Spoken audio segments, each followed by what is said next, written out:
Hey friends, welcome to my YouTube channel. तो friends, आज मैं लुसेंट का ज्योग्राफी का फिर एक वीडियो लेके आई हूँ। तो आप लोग पूरा वीडियो को ज़रूर देखें। और इतना दिन से वीडियो नहीं आया उसके लिए सॉरी। तो ठीक है फ्रेंड्स, आज जो है वो टॉपिक है पृथ्वी और उसका सौरिक संबंध। देखिए यहाँ पे है प्रकाश चक्र। तो प्रकाश चक्र क्या होती है? वैसे काल्पनिक रेखा जो पृथ्वी के प्रकाशित और अप्रकाशित भाग को बांटती है। ठीक है, उसे हम प्रकाश चक्र कहते हैं। जो प्रकाशित और अप्रकाशित भाग को जो है डिवाइड करता है उसे हम प्रकाश चक्र कहते हैं। पृथ्वी की गति दो गतियाँ होती है। एक होती है घूर्णन जिसे रोटेशन कहते हैं इंग्लिश में, और एक होती है परिक्रमण जिसे रिवॉल्यूशन कहते हैं। तो देखिए रोटेशन जिसे दैनिक गति के नाम से भी जानते हैं। पृथ्वी सदैव अपने अक्ष पर पश्चिम से पूर्व घूमती रहती है, जिसे पृथ्वी का घूर्णन या परिभ्रमण भी कहते हैं। इसे परिभ्रमण कहते हैं।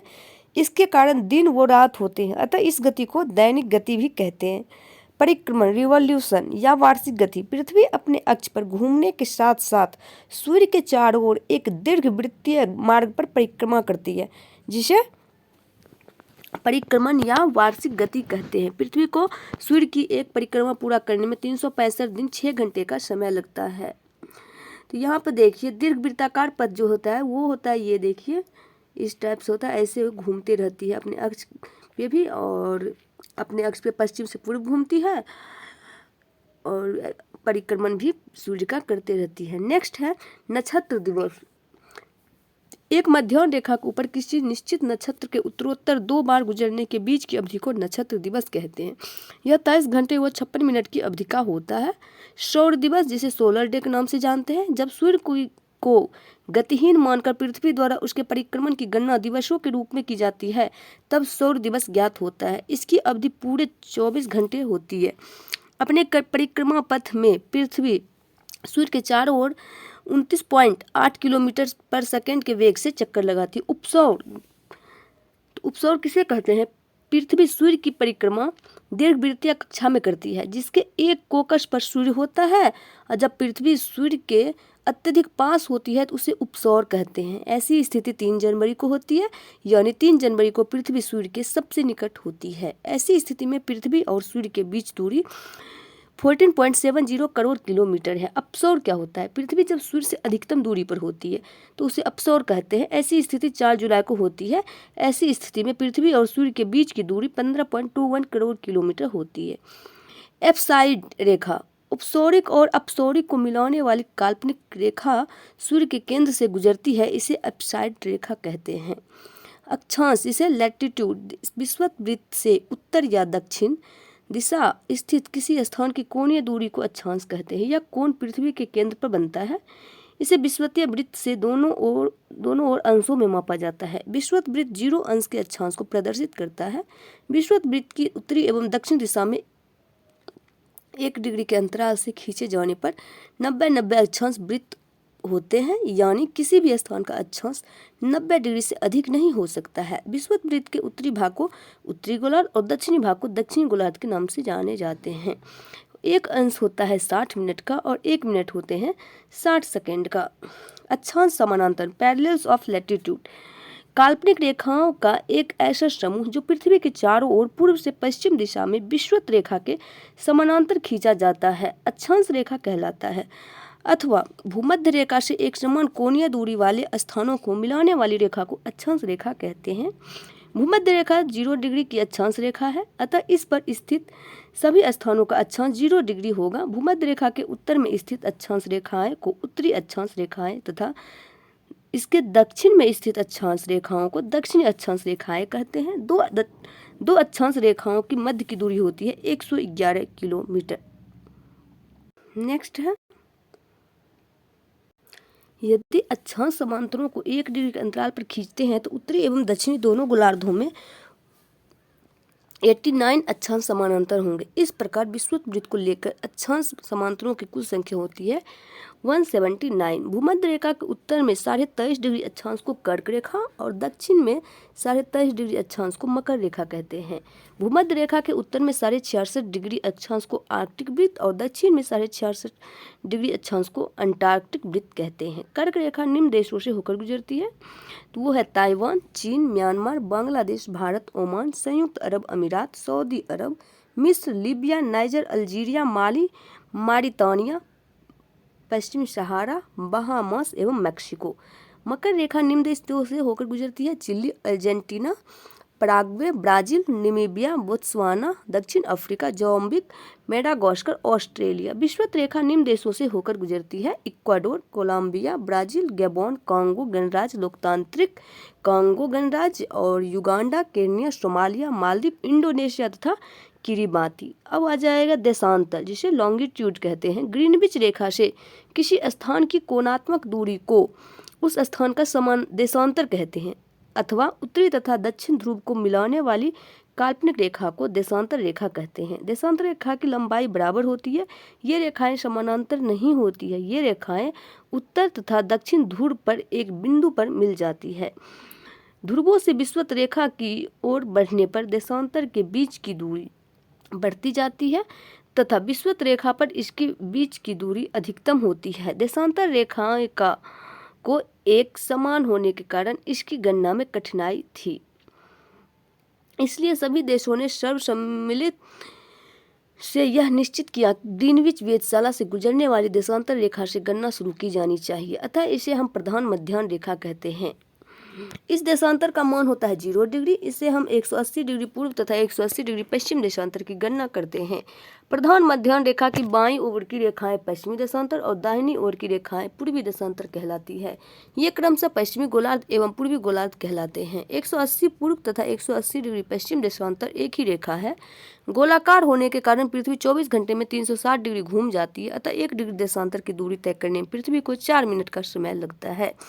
देशांतर के आधार पर ही किसी स्थान का समय ज्ञात किया जाता है। 2 देशांतर रेखाओं के बीच की दूरी गोरे नाम से जानी जाती है।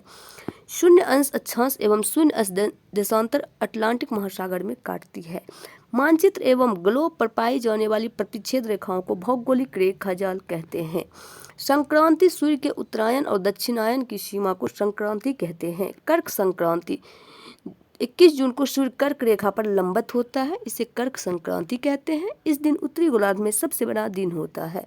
नॉर्वे में अर्धरात्रि के समय सूर्य 21 जून को दिखाई पड़ता है। मकर संक्रांति जो होता है वो 22 दिसंबर को सूर्य मकर पर लंबवत होता है, इस मकर संक्रांति कहते हैं। इस दिन दक्षिणी गोलार्ध में सबसे बड़ा दिन होता है। विषुव इक्विनॉक्स यह पृथ्वी का वह स्थिति है जब सूर्य की किरणें विषुवत रेखा पर लंबवत पड़ती है और सर्वत्र दिन एवं रात बराबर होते हैं। 23 सितंबर एवं 21 मार्च को संपूर्ण पृथ्वी पर दिन एवं रात बराबर होते हैं। इसे क्रमशः शरद विषुव एवं बसंत विषुव कहते हैं। 21 मार्च से 23 सितंबर की अवधि में उत्तरी गोलार्ध सूर्य का प्रकाश 12 घंटे तथा अधिक समय तक प्राप्त करता है, अतः यहाँ दिन बड़े एवं रातें छोटी होती है। जैसे जैसे उत्तरी ध्रुव की ओर बढ़ते जाते हैं दिन की अवधि भी बढ़ती जाती है। उत्तरी ध्रुव पर तो दिन की अवधि 6 महीने की होती है। 23 सितंबर से 21 मार्च तक सूर्य का प्रकाश दक्षिणी गोलार्ध में 12 घंटे या अधिक समय तक प्राप्त होता है। जैसे जैसे दक्षिणी ध्रुव की ओर बढ़ते हैं दिन की अवधि भी बढ़ती है।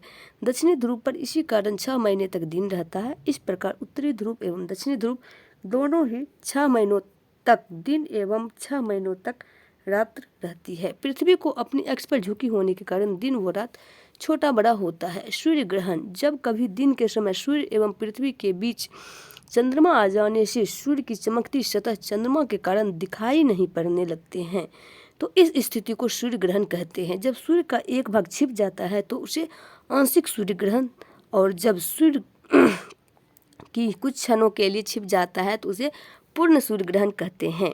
पूर्ण सूर्य ग्रहण हमेशा अमावस्या को ही होता है। चंद्र ग्रहण तो जब सूर्य और चंद्रमा के बीच पृथ्वी आ जाती है तो सूर्य की पूरी रोशनी चंद्रमा पर नहीं पड़ती है, इसे चंद्र ग्रहण कहते हैं। चंद्र ग्रहण हमेशा पूर्णिमा की रात्रि में ही होता है।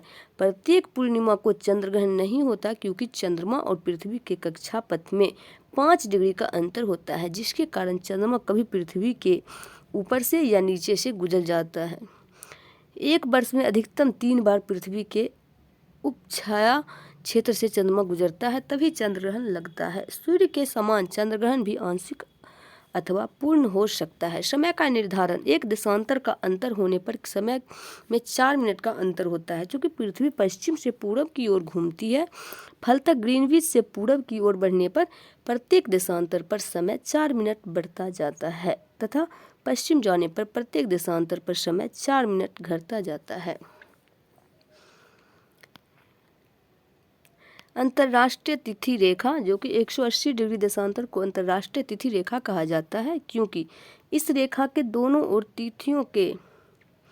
तिथियों में एक दिन का अंतर होता है। ग्रीनविच देशांतर तथा 180 डिग्री देशांतर के बीच 24 घंटे का अंतर होता है। 0 डिग्री से 180 डिग्री पूर्व की ओर जाने पर 12 घंटे की अवधि लगती है। यह ग्रीनविच समय से 12 घंटे आगे होता है। इसी प्रकार 0 से 180 पश्चिम की ओर जाने पर ग्रीनविच समय से 12 घंटा पीछे का समय मिलता है।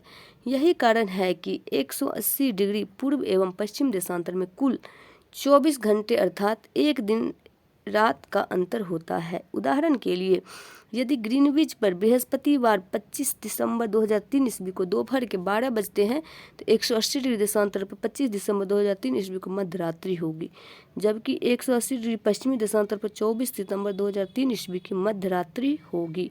इसका अर्थ यह है कि 180 डिग्री देशांतर के दोनों ओर 2 अलग अलग तिथियां पाई जाती है। जब इस रेखा को पूर्व की ओर लांघते हैं तो एक दिन दोहराया जाता है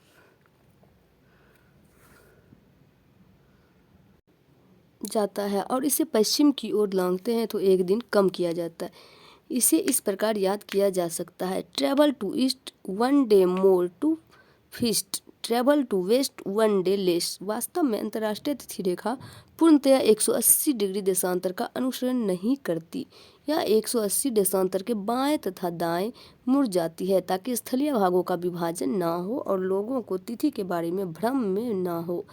साइबेरिया को विभाजित होने से बचाने एवं साइबेरिया को अलास्का से अलग करने के लिए 75 डिग्री उत्तरी अक्षांश पर यह पूर्व की ओर मोड़ी गई है। बेरिंग सागर में यह रेखा पश्चिम की ओर मोड़ी गई। फिजी द्वीप समूह एवं न्यूजीलैंड में विभिन्न भागों को एक साथ रखने के लिए यह रेखा दक्षिण प्रशांत महासागर में पूर्व दिशा की ओर मोड़ी गई है।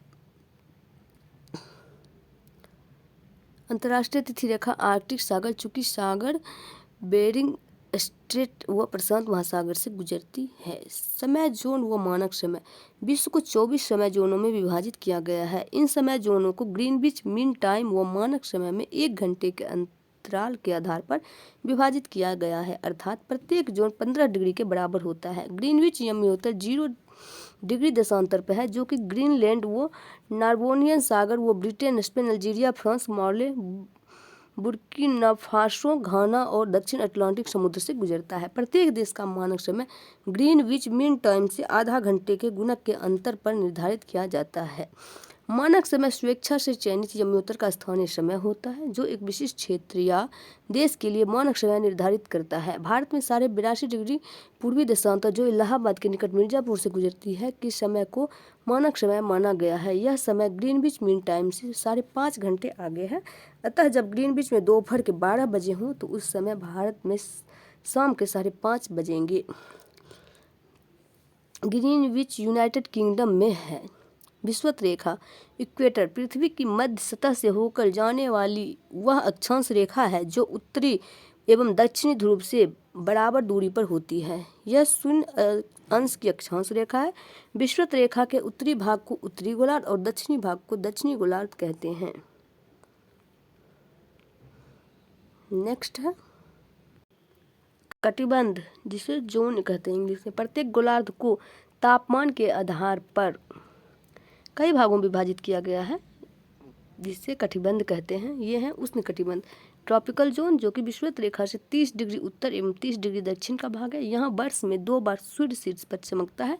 इस भाग का मौसम सदैव गर्म रहता है। उपोष्ण कटिबंध सब ट्रॉपिकल जोन जो है 30 डिग्री से 45 डिग्री उत्तरी एवं दक्षिणी अक्षांशों के बीच स्थित क्षेत्र, जहाँ कुछ महीनों ताप अधिक और कुछ कम रहता है। शीतोष्ण कटिबंध है टेम्परेट जोन, 45 से 66 डिग्री उत्तरी और दक्षिणी अक्षांशों के बीच का क्षेत्र है।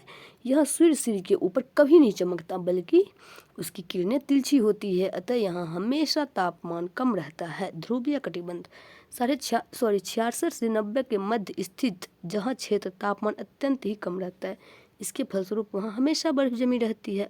अक्ष उत्तरी ध्रुव और दक्षिणी ध्रुव को मिलाने वाली काल्पनिक रेखा जिस पर पृथ्वी घूमता रहता है उसे हम अक्ष कहते हैं। ध्रुव पृथ्वी पर वे दो बिंदु जिनसे होकर काल्पनिक अक्ष गुजरता है।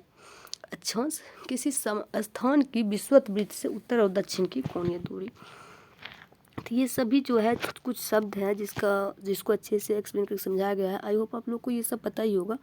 वीडियो पसंद है तो वीडियो को लाइक कर दीजिए और चैनल को सब्सक्राइब कर दीजिए। Thanks for watching.